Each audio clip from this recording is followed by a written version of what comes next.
Þú ert að hlusta á Samstöðina. Róttækt sjónarhorn á atburði dagsins.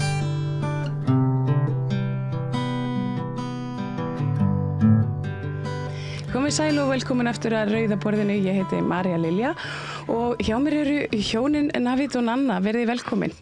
Takk fyrir. Takk. Navid einn af leigubílstjórunum okkar hér á Íslandi. Hann hefur orðið fyrir miklum fordómum og konan hans, Nanna, hún vakti máls á þessu á Facebook-síðu sinni í gær. Það sem hún var nú frekar ómyrkimáli í garð ráðherra, meðal annars innviðaráðherra, sem hefur látið hafa eftir sér ýmislegt svona miðurfallegt í garð leigubílstjóra af erlendum uppruna. Ertu kannski svona til í að byrja bara á að segja mér bara hvað var það sem að hérna svona rak þig til þess að setja fram þennan status í gær? Akkurat. Já, ég bara í raun og veru, þetta búin að vera okkar tilvera, Navid búin að vera að vinna sem leigubílstjóri og þannig að ég búin að fylgjast ágætlega með þessu og svo svona síðasta árið hefur umræðan orðið verri og verri og orðið svona rosalega mikið íslensku leigubílstjórnir gegn þessum erlendu og einhver svona rosalega furðuleg tensjón í gangi. Og síðan bara núna síðustu vikur hefur komin þessi umræða sem betur fer var Navid í Íran hjá fjölskyldunni sinni vegna þess að ég var bara hrætt og svo bara varð ég eiginlega orðulaus þegar sjálfur ráðherra þessa mála, samgönguráðherra kom og sérstaklega þar sem hann kom á hótelsögu hvað heitir þarna útvarpssögu á útvarpssögu og kom með þetta komment að kaffistofan væri nyrsta moska í heiminum eða hvað það var. Mér finnst þetta bara, þetta athugasemd sem er full af fordómum og ég held að þau lönd sem við berum okkur saman við myndu alltaf gera það miklar athugasemdir við þetta að ráðherra þyrfti alla vegana að biðjast afsökunar á að hafa sagt svona ef ekki segja af sér og mér fannst bara svo ótrúlegt að það ekki búið að vera nein umræð þetta. Það einstaka manneskja kannski búin að koma á Facebook og vera bara, var hann í alvörun að segja þetta. Og svo líka þessi athugasemd hjá honum sem var að allir leigubílstjórar ættu að tala íslensku. Og þú veist, það bara svo furðulegt út af því ekki hann að gera athugasemdir við að fólk á kaffihúsum talar ekki endilega íslensku og fólk á hótelum talar ekki endilega íslensku. Já, eða bara að það ekki allir sem tala íslensku sem að koma í leigubíla en það þeirra bara í stórum stíl notaðir að ferðafólki. Akkurat. Og umræðan íslensku kannski bara, þetta ekki kannski rétti staðurinn og því það alveg mikilvæg umræða en það ekki, þarna var íslenska notuð til þess að mismuna hópum og þetta var annar staður þar sem hann hefði átt að biðjast afsökunar á orðum sínum og miðað við þessa umræðu Ásthildi Lóu og hún skildi strax segja af sér og það ætlaði að koma einhver prinsip í þessari ríkisstjórn að maður hélt, þá fannst mér bara ótrúlegt að Kristrún Frostadóttir skuli ekki hafa, ekki veit ég hvað gerist í reykfylltu bakherbergjum og allt það, en að það skuli ekki hafa komið einhvers konar afsökunarbeiðni eða einhver þrýstingur á að hann skildi draga þessi orð tilbaka vegna þess að þetta eru fordómafull orð og það eru fordómar gagnvart múslimum í þeim. Og það sem mér finnst líka mjög furðulegt, þú veist, nú til dæmis þekki ég ágætlega til trúarbragða vegna þess að ég vinn sem fræðikona og ég hef líka bara verið á ýmsum stöðum í heiminum eins og við náttúrulega hjá fjölskyldunans Navids í Íran og maður bara orðinn vanur því að múslimar, þeir biðja þar sem að þeir eru. Það bara í þeirra menningu og munurinn á íslam og kristni að kristni, sérstaklega þessi svona mótmældakristni, hún varðar rosalega prívat trúarbrögðum. Íslam ekki með þessa hugmyndum að bænin sé prívat. Hún miklu meira svona almenn, má gerast í svona public rými. Og þú veist þessi umræða þessa kaffistofu og hún sé orðin einhver moska, þetta bara svo skrítið og líka vegna þess að þú veist, ef ég skil þetta rétt þá var kannski bara einn og einn að biljast eða hvað það var. Ég veit það svo sem ekki, þú veist, ég ekki á þessum stað, en þetta bara umræða sem að maður sér að MBL búin að taka upp og það eins og að sé einhvað áróður stríði gangi og jafnvel Bylgjan sem svona tiltölulega mikill megi ströms fjölmiðill líka að taka þetta upp og enginn að koma með þetta gaggrinu sjónarhorn á ráðherrann sem að beina þessu gagnvart einum hópi innflytjenda sem í raun og veru brúnir kallmenn og enginn talar fyrir brúna kallmenn og núna eins og ég, þú veist, ég sem sagt sérfræðingur í gagnrýnum fræðum og feminisma og eitt af sem að við skoðum algjörlega alltaf hvað varðar jaðarsetningu, þá það samtvinnun. Þú veist, þó að ég sé kona til að mynda og fötluði þokkabót, að þá mjög greinilegt í okkar samskiptum að ég hef miklu meiri völd í íslensku samfélagi heldur en Navid. Það alltaf hlustað á mig og hann fær svo mikið aðkast út af bara einhverju random hlutum. Allt vegna sem brúnum kallmaður. Og það svo greinilegt í þessari umræðu að það enginn sem stendur fyrir brúna kallmenn. Og auðvitað eru þessi leigubílstjóðar, þú veist, ekki bara brúni kallmann, þetta bara alls konar hópar, en þetta stór hluti af þessum hóp og þetta hópur sem í frekar viðkvæmri stöðu og jafnvel þorir ekki að segja neitt. Og það það sem svo greinilegt. Og þess vegna höfum við bara fylgst í raun og veru það sem ég myndi kalla réttlát reiði. Righteous anger. That we have. Yeah, so Navid, can you tell me over the last few weeks how you felt like there was something like brewing or happening in Icelandic society pointed towards brown-skinned men, Muslims and people of like Persian and Arab origin? Yeah, I can tell you like I just came from Iran. I was not here for like 3 weeks something. And I can see the difference between when I went to Iran and then when I came back. Like we could get like some racist comments inside the car, like maybe once or twice per night.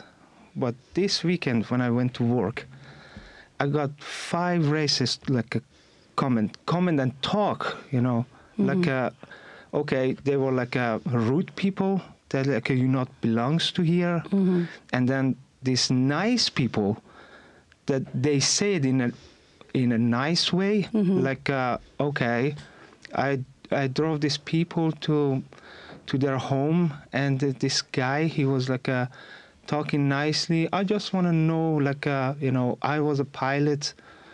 I was, you know, flying, you know, to Middle East, blah, blah. I was flying many places in Middle East. And in the end, he was like, listen, you know, we have different value. You know, we have this European value. And it's not going to work out with you guys, you know. Like, what is not going to work out? It's work out now. I just drove you to your home, right? This is like a racist comment, but in a nice way. And all of my friends, they are experiencing like a big wave of, you know, racist people coming in, and like it's like the same people. I don't know what's happened. Like we should, you know, I'm not telling like, you know, all of us are good.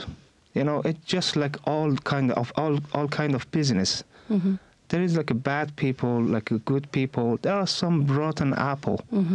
And they're not bad because of the color of their skin. Yeah, it's like in any other business. It's just like that.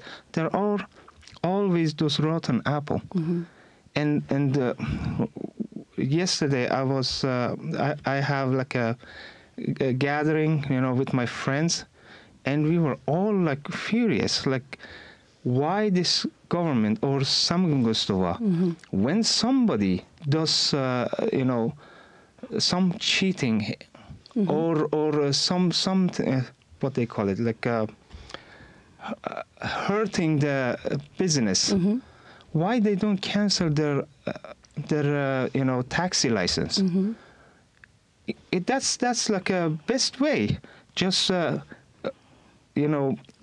the target, not like, okay, let this guy go and we all gonna blame all the taxi driver, all the brown taxi driver. No, just take that guy's license, and it's much easier. Like it's like doesn't make any sense. En, Já, Navid, hann velti fyrir sér, hann hefur fundið fyrir auknum fordómum og hann velti fyrir sér hvers vegna Samgöngustofa sinnir ekki hlutverki sínu á þann veg að hreinlega taka leyfi þeirra leigubílstjóra sem hafa gerst brotlegir í starfi í stað þess að það ná einhvern veginn svona smita út í allan hópinn. Hann hefur fundið fyrir miklum og auknum fordómum frá því hann kom frá Íran, þar sem hann var í 3 vikur og hann finnur fyrir miklum mun og núna eru þetta fólk sem að svona venjulega var almennilegt en kannski sagði ekki mikið, það svona farið að pakka inn fordómunum í svona fínni umbúðir. Þetta svona kurteisislegur rasismi sem hann að verða fyrir í bland við svo ljótari og dónalegri rasisma borð í bílum. Yeah. So you have decided to stop driving a taxi. Yeah. This business is a jungle business right now. Like in this weekend, like last weekend, all of this foreign taxi driver, they got this message. Like people verbally tell them that you're not welcome here. We all got this message. Like everybody just waiting to tell you that you're not, I got this customer, he just sit inside the car and he was, okay, you're not going to rip me off. I said, why are you saying that? And I'm a taxi driver. Why are you saying that?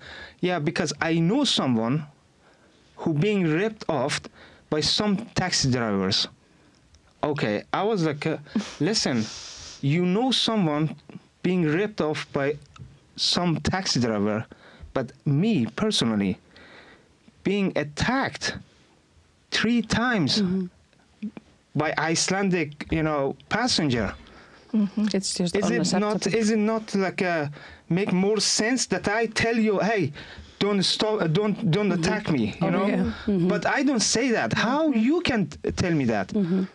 Because somebody got ripped off by a taxi driver and you sit inside my car and you tell me this. It's me that I supposed to ask you, like, okay, you're not gonna beat me off. Like that's it doesn't make any sense. And why I don't know, you need to það sem Navid að segja að hann og allir félagar hans í leigubílastéttinni sem að hafa ólíkan bakgrunn, þeir hafa fundið fyrir þessum auknu fordómum. Hann núna bara helgina lenti hann í manni sem settist inn í bíl hjá honum og byrjaði strax með svona, þú ætlar ekki að stela af mér, gaf sér það vegna þessan brúnn að hann væri að fara að beita einhvers konar óréttlæti innan bílsins vegna þess að hann hafði einhverja afspurn af slíkum atburði. Navid segir að hann hefur haft afspurn af mjög dónalegum Íslendingum en hann byrjar nú ekki hver túr á því að biðja Íslendinga að haga sér í bílnum af því að hann veit að hópurinn ekki allur slæmur þó að það sé vissulega nokkur rotin epli inn á milli. Nanna, hvernig svona áhrif hefur þetta á ykkar heimilislíf? Nú eigið þið börn. Akkurat. Nú eigið þið börn með blandaðan bakgrunn. Já, akkurat. Í fyrsta lagi að þá, sem betur fer að þá búum við á bara yndislegum stað hérna í Reykjavík þar sem að bara svona fjölmenningar samfélag og bara allir að verða ótrúlega vanir að búa saman og bara finna út úr hlutunum sko. Þannig að sem betur fer þá myndi ég nú segja að krakkarnir okkar verði ekkert sérstaklega mikið varið við þetta. En það gerðist samt í vetur og þetta akkurat það sem að Navid að segja. Hann sjálfur búinn að lenda svo mikið í því að einhverju ungir íslenski kallmenn hlaup úr bílnum hjá honum og borgi ekki. Og líka í raun og veru ungar íslenska konur þegar þær heyra hann sé frá Afganistan. Þá komið það bara með fordóma gagnvart því að hann sé afganskur kallmaður eins og hann ætli bara eins og hann sagt, lítið niður á konur sem að bara einhvern veginn náttúrulega algjör fjarstæða og í vetur þá gerist það líka að einn maður stal bílnum hans og kýldi hann í nefið þannig að hann var nærður við nefbrotin og hann til dæmis kom fram á stöð 2 út af því og þá náttúrulega bara var, þú veist, eldri sonur okkur í 9 ára og þá var rosalega erfitt einhvern veginn að reyna að útskýra það að bara einhver maður niður í bæ hefði kýlt pappans í vinnunni. Bara þegar hann einhvern veginn að reyna að sinna sinni heiðarlegu vinnu. Þú veist, þannig að dæmin sem að Navid hefur lent í, þau svo fjöldamörg. Og í raun og veru ef við ætluðum að taka einhverja tölfræði þá finnst mér alveg líklegt hér og nú að tölfræðin væri bara miklu verri hvað Íslendingar að gera við leigubílstjóra. Sérstaklega verði að segja ungir íslenski kallmenn sem finnst bara allt í lagi að hlaupa úr bílunum til dæmis. Og þú veist mögulega að gera það sérstaklega hjá einhverju ákveðni típu af leigubílstjóra. Ég veit ekki, nú ætla ég ekki að fara að gefa mér eitthvað út af því að sko þetta svo erfitt and it's difficult for you Navid to do something about it when people run out of your car because if you chase them. Yeah, you can, that happens a lot too, like with the younger people. They just take your taxi, they go there, and then they just run away. You cannot do anything with that. Like, okay, that happens with taxi. They are young people. We don't expect so much from them. Yeah, and drunk and in all sorts of shape. We don't expect so much from them. But then we have like older people that's like okay, if they are young, they don't know anything, they are like stupid. Okay, we can understand that. But when you have like older people, that's in a way they pay they should pay the fare, of course. But then they feel like because they paying the fare, they can say whatever they want to say. Racist, doesn't matter. Like I have a friend, and he's a taxi driver. Okay, he got these 2 people, the couple, and start driving them from the downtown to Hafnarfjörður. And then they were like, this guy, he speak fluently Icelandic, and they were speaking like they're talking. Midway, this guy, the passenger, he's like, listen, you have to speak Icelandic to my friends. But are you stupid? I am speaking Icelandic to you. Like it's not even about talking Icelandic anymore. They don't even realize they are speaking Icelandic. But they just want to tell you something, like it's just like I don't know what's happened with these people really. Navid segir að það breyti svo sem litlu hvort að leigubílstjóri tala íslensku yfir höfuð þá að öðru máli því að fólk sem hefur einsett sér að koma illa fram við ákveðna típu af leigubílstjórum, þau gera það hvort sem er og þá breytir engu hvort að þú talir íslensku eða ekki. Þau geti og skamma þig jafnvel fyrir að tala ekki þá nógu góða íslensku eða bara íslensku yfir höfuð þó þú sért jafnvel að tjá þig á íslenska tungu. Merkilegt. En mér langaði líka bæta við að það sem að mér finnst rosalega skríti í þessari umræðu allri að bæði ráðherra og fjölmiðlar að þeir eru að taka sögum frá einhverjum svona vigilante mönnum og nú bara verð ég að segja það einn þarna úti sem kallar sig taxihunter sem nú ekki góð íslenska. Nei, nákvæmlega. Og þú veist, ég bara, við erum, sko, það eru allir hræddir að tjá sig hennar mann vegna þess að hann að áreita fólk. Hann á líklegast eftir að áreita okkur eftir þetta viðtal. Og hann hefur verið að gera það á samfélagsmiðlum. Já, og eftir því sem ég best veit þá hefur hún verið svona vikið burt frá að minnsta kosti 2 flugvöllum hér á höfuðborgarsvæðinu vegna áreitni við brúnt fólk. Einmitt, og samt var hann tekinu viðtal á Bylgjunni sem ég finnst alveg ótrúlega spes að taka viðtal við eitthvað sem kalla sig taxihunter. Og það sem að mér finnst mjög furðulegt að það sem að þarf að gera með af ástandið að stjórnvöld þurfa að stíga inn og gera einhverja alvöru rannsóknir hvað í gangi. Og það er sú í raun og veru tölfræði eða hvað sem kemur út af því sem við eigum að vera að skoða. Við eigum ekki að vera að skoða einhverja random sögur. Eins og til dæmis Navid að segja, það kemur einhverju upp í bílinn hans og og það saga sem hann heyrir frá einhverjum sem heyrir sögu, þú veist, þetta orðið svo ótrúlega mikil upplýsingaóreiða. Mjög mikil upplýsingaóreiða og bara einhverju sögusagnir og það enginn sem að reiða sig á neina tölfræði né í raun að veru veit hvað að gerast.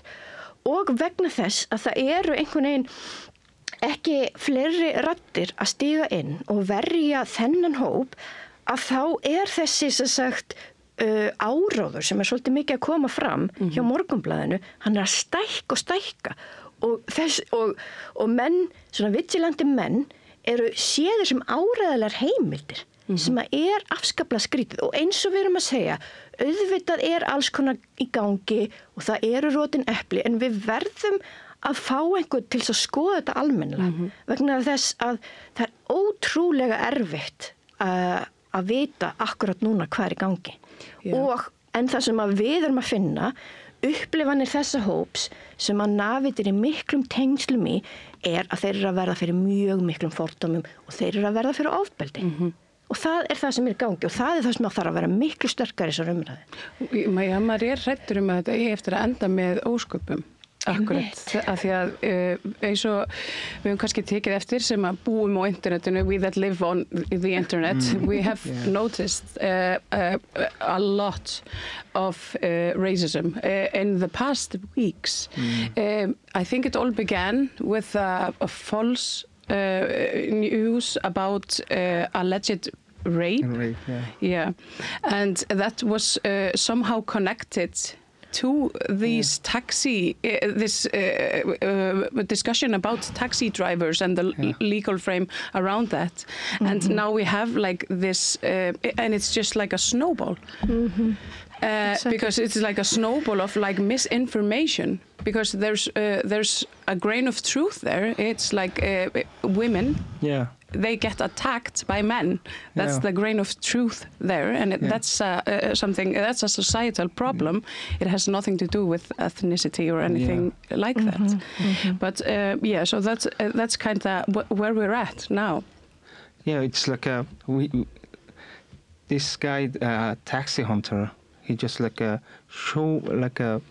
I'm not saying all of the video that he makes is false, but he make like a selective reality, like this much, but he doesn't see that like a reality is way bigger than this. Like he's feeding into a narrative. He's ruining the people's life. Like the wave of racism that we get, those people who didn't do anything wrong. Like I just go to work and then come back home to see my wife and kids. Why my life should be ruined? Why? Okay, there are some people cheating in the system. Take their taxi license. Not punish all those brown people. Or just to make a complaint, complain to the station or something. Some need to come, forward. Like they are good at giving taxi license. They should be good at taking back those taxi license from those people who make. Yeah, or have some kind of surveillance or something, some kind of system to keep this in order. Neutral civilians, like not like a one-sided. Okay, if somebody did something wrong, take their taxi license, no matter if it's like a white Icelandic guy or a brown brown Icelander. So it needs to be like this, like a neutral, and they need to come forward. Like we should not like sit there. Okay, we whatever happened, we're just gonna give license. No, you should be good at taking back license from those who breaking the the law of taxis. Like it should be like this. Of course. Og Navid, hann imprar á þessu með samgöngustofu að það ætti auðvitað að vera einhvers konar bara rammi utanum kerfið það sem að brotlegir leigubílstjórar, þeir missir hreinlega leyfið bara leið og samgöngustofu ætti að sinna eftirlitum í því, en hann nefnir þar á óður að ástandið eins og það núna orðið til þess að bara eyðileggja hreinlega líf fólks og hann vísar þá til dæmis í umfjöllun manns sem að kalla sig Taxi Hunter og hann hefur það svona að hvað hefur að segja, atvinnu? Nei, það svona hliðarstarfi einhverju að vera TikTok stjarna, þar sem að hann áreitir brúna leigubílstjóra og hann svona gengur á það og fer mjög harkalega að, en umræðan í kringum þennan mann og þessi vídeo sem eru mjög klift og skorin til þess að þjóna svona ákveðinni narratífu, þau verða til þess að fólk sem að horfir og tilbúið að svona kaupa sig inn í þessa sömu narratífu, það gengur fram með mjög hatursfullum hætti og ég ætla að fá að sjá hérna nokkur dæmi hvernig fólk tjáir sig á internetinu. Maður að nafni Dóri Löllusson segir: eigum við ekki bara taka okkur nokkur saman og panta þennan bíl og láta hann rúnta með okkur í 2 tíma og sjá hvað hann gerir og klappa honum svo hressilega og sýna honum að hann bara 0 og nix. Maður að nafni Ásmundur Ove Jóhansen mælir með því. Jóhann Bergmann segir akkurat það sem ég hugsaði. Dóri Löllusson segir: ég til. Held að það sé tími til komin að hætta með ræðurnar á Facebook og fara að hjóla í verkefnið. Þar að segja, ef menn eru bara meira en bara ræðumenn á Facebook. Ekki illa meint, svo ég móðgi engan hér inni.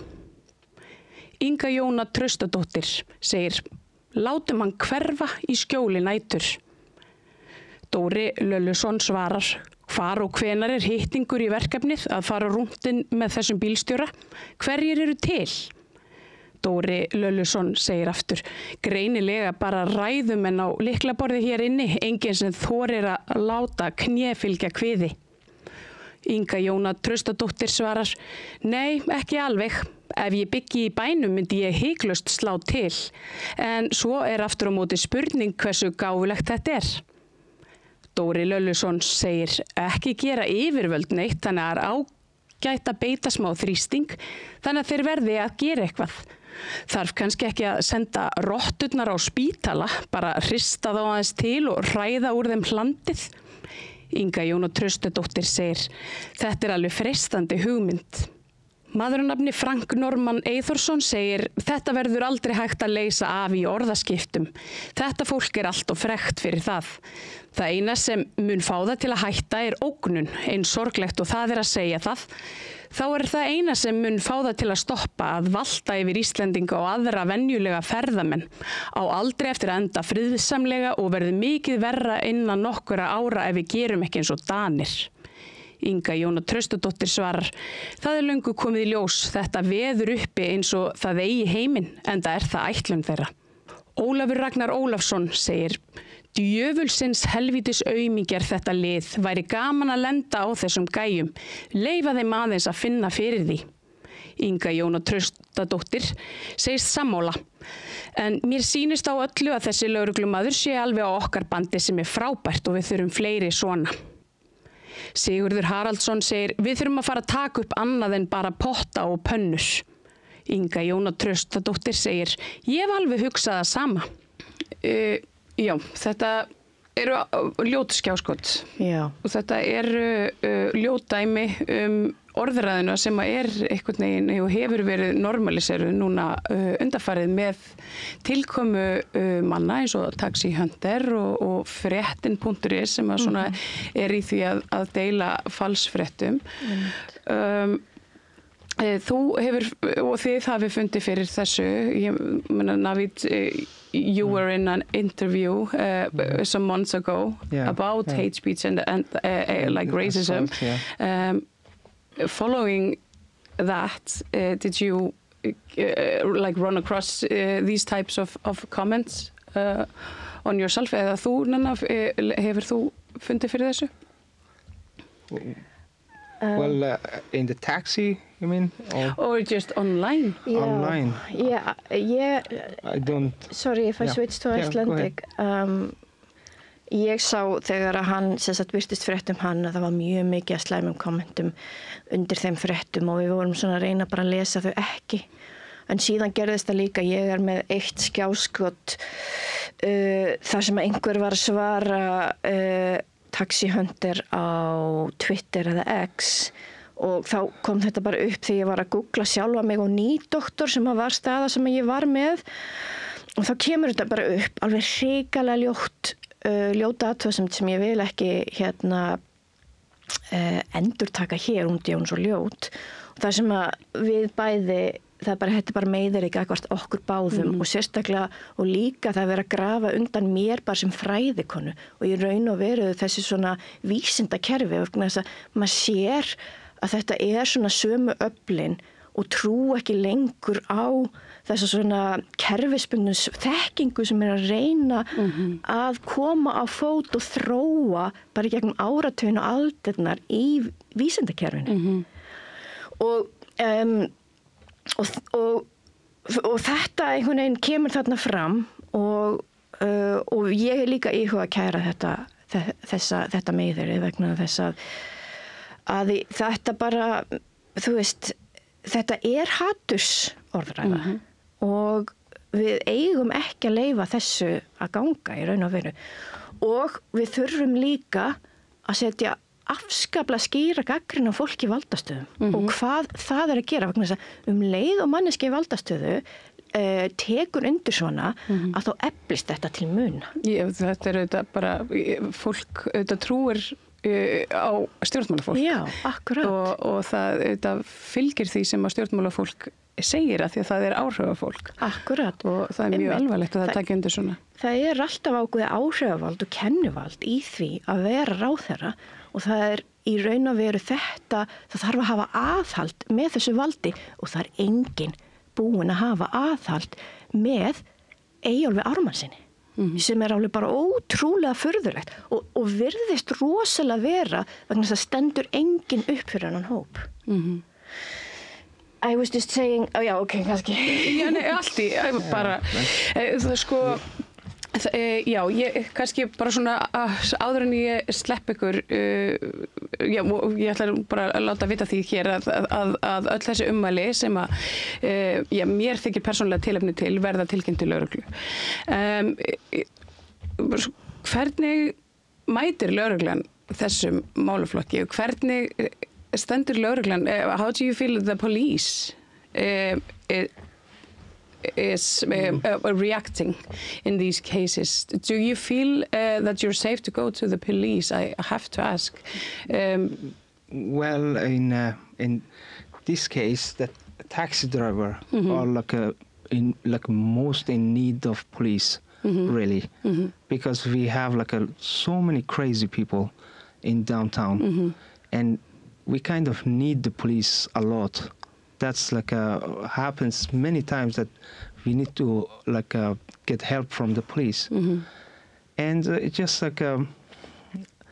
with the police also you can see old-timey, like 2 years ago. You could stop in some places, and when the police comes, they give you you should not stop here, and you could just drive on, everything fine. But now, when the police comes, they don't even talk to you. They just give you like a ticket right away. They, before they were like stops next to you. Okay, you should not stop here. Move on, and in a very nice way. But now it's just like when they see you stop in a wrong place, I can say, it is wrong. But there is no enough taxi stops in downtown Reykjavik. So many taxis, we cannot drive all the time. We need to find some corner to stop. And now on, like the police, they just come, they don't talk to you. They don't say anything. Okay, you're in the wrong place, move on, something like that. They come and just give you ticket right away. They don't say anything. They don't, say hi. They don't say bye. Like that's it. Just take the ticket. Okay. Navid tekur eftir breyttu viðhorfi lögreglu sem áður var svona svolítið vinaleg og kannski lóðsaði bílstjóra sem voru svona frækjastu miðbæinn og leggja bílunum sínum. Ég veit ekki hvort allir eru meðvitaðir systemi sem í gangi niður í bæ svona helgar og næturnar helgar, en það eru leigubílaraðir og fólk safnar saman við þessar raðir en málið að það í rauninni ekki nóg pláss fyrir alla leigubílina sem eru sannarlega að sinna mjög stóri röð af fólki, og oftar en ekki þá lenda bílar í því að vera á svæðum þar sem ekki æskilegt að leggja. En hérna fyrir svona einhverju síðan þá voru það svona samskipti við lögregluna eðlilegri, en núna svona eru þeir orðnir stuttir í spunan og eru farin að sekta jafnvel fólk svona sem að sækja drukki fólk niður í bæ. I also want to know because if you felt, do you feel safe to go and press charges against hate speech and that type of communication with the police? I never had like a going and press charge hate speech. I never done it, so I don't know. But in my business, we need the police. Do you feel like the police is in your corner? It helps us a lot. Like sometimes by just being there. Okay. Like I remember, I pick up this guy. He was like a very big guy, sit in the back, and he was so drunk. He said, "Okay, drive." I said, "Where are you going?" Just drive. Okay, I need to have an address. Shut up and drive. Okay. He was so big, I was scared, and I drive a little bit, and then the police car came right in front of me. Just by being there, this police car, I got like more courage. Like I said, listen. That's really good either to know. you go out, or I'm gonna, either you go out, I'm gonna let the police to kick you out. He said, "Oh, you're gonna kick me out?" I say, "Yes, yes. You go out or not?" Oh, the guy, he realized that the police are in front of him. Yeah, that's why he went out. But this guy was like a very big guy. Basically the taxi drivers, they can ask for a fare beforehand if they deem that people are not going to pay it. And because so many people are not paying the fare, you can't do this. And obviously they sometimes don't wear the seat belts because they're scared of the passengers. So basically the presence of the police is very important. It's positive. I also wanted to say that Navid has pressed charges because of people not paying the fare, and of course he has pressed charges for the person that assaulted him. And the police, it is a due process that is helpful for taxi drivers. But we also have a lawyer that helps us out with this. Já. Þannig að þau, Navid, hann segir að það sé óbúslega mikilvægt fyrir leigubílstjóra að vera í góðu sambandi við lögreglu þó að hann hafi svona fundið fyrir viðhorfsbreytingu hjá lögreglu á svona sumanmáta þá hefur lögreglan samt sem áður reynst honum vel í önnur skipti og þannig þurfi hlutirnir í rauninni að haldast því að það svona ákveðin frumskógarlögmál sem gilda í þessum bransa á næturnar helgar í miðbænum og það eru ýmsar hættur og þá gott að hafa stuðning lögreglunar. Yeah, like we feel safer when the police are there. Like especially with this, wave of racism that's coming, we feel like if the police is, the presence of police not there, we're going to have like a big problem because there are some, angry people who, just like the comment that you just showed, that waiting for the moment to do something wrong to the taxi driver, especially the brown taxi driver. We feel safer when we see them, like when they are there. They're present. Og Navid, svona imprar á mikilvægi sýnileika lögreglu og að svona viðvera þeirra og svona, viðverandi gæsla á þessum svona hitasvæðum sé góð og samstarf sé gott, þetta sé bara spurningum. Ég ætla nú að bæta því við svona líf og dauða því að maður óttast auðvitað bara að hreinlega eitthvað hræðilegt geti gerst. Nanna og Navid, þakka ykkur kærlega fyrir að koma og svona segja ykkur sögu hér. Navid, I hope you find another job. I'm really sad. I'm looking for it. Hopefully, I'm just going to go out of this business, this monkey business. I hate this. And just remember, 3 years ago, like I'm talking to the people. 3 years ago, you need to stop for the taxi. You need to wait for the taxi for 2 hours. Remember those times. And that's done. That's now you don't need to wait for 3 hours or 2 hours. It's just right there. Taxi is there. It happens because of these fucking brown people. That's absolutely right. Og það alveg rétt sem Navid segir, það vegna þess að það eru fleiri leigubílstjórar af ólíkum uppruna, þá hefur þjónustustigið hér bæsti muna, það veit ég sjálf. Ég tek leigubíl oft og iðulega og ég verð að segja það að þjónustustigið hefur hreinlega, það hefur bara svona bæst til muna. Þakka ykkur kærlega fyrir að koma hingað að rauðaborðinu og gangi ykkur vel. Takk fyrir. Takk fyrir, thank you. Og tókið við því að það meira hér handan við auglýsingar. Þarftan að tala borgarfulltrúa. Borgarfulltrúar Sósíalistaflokksins með viðtalstíma alla mánudaga klukkan 13:30 til 14:30.